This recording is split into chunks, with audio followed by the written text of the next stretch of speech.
দেখতে দেখতে আমরা চলে এসেছি মুসাপুর। তো দেখা যাচ্ছে এখানে অনেক দর্শনার্থী। এই যে একজন লাল লাল গেঞ্জি পরা একজন দর্শনার্থী আছে, উনি নদীর পাড়ে মনের সুখে স্মোক করছেন।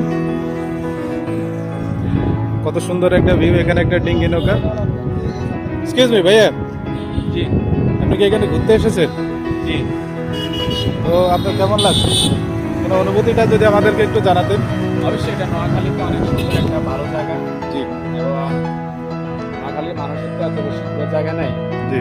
এই ক্ষেত্রে এই জায়গাটা অনেক বেশ ফেমাস। তো এখানে আপনার বেশি ভালো লাগছে কি?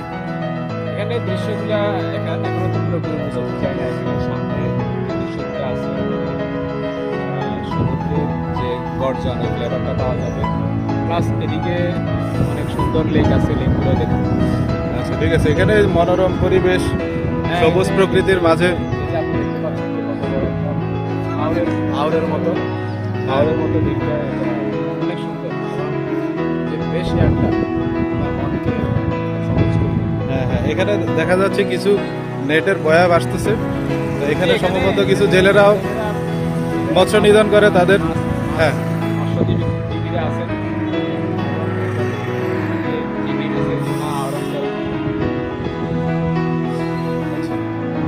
যাই হোক, ঠিক আছে। তো আমাদের চ্যানেল সম্পর্কে আপনি কিছু বলতে চান?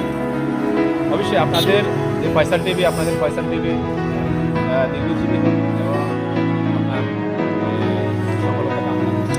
ঠিক আছে, ধন্যবাদ ভাই। আপনার একটা সাদা শু দেখা যাচ্ছে, এই ক্যাটসটা আপনি কোথা থেকে দিচ্ছেন? অনলাইন? তো কোনো ফেসবুক পেজটা প্রমোট করে দেন। হ্যাঁ হ্যাঁ বলুন। আপনার ফেসবুক সবাই লাইক কমেন্ট শেয়ার করবেন এবং ফয়সাল টিভি যেন আগামীতে সামনের দিকে যায়, এদিকে সবাই যেন আচ্ছা, এখানে কিছু দেখা যাচ্ছে আরো কিছু আড়াহোঁদা পাবলিক আছে যারা রাস্তার পাশে দাঁড়িয়ে। এই যে দেখেন, এই যে আরেকজন দেখা যাচ্ছে, এই যে কচু খ্যাত।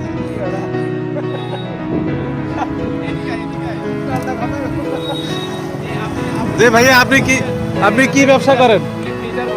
আপনি কি ওনাকে নিয়ে আসছেন কি এনজয় করার জন্য, এন্টারটেইনমেন্ট? না, উনি আসলে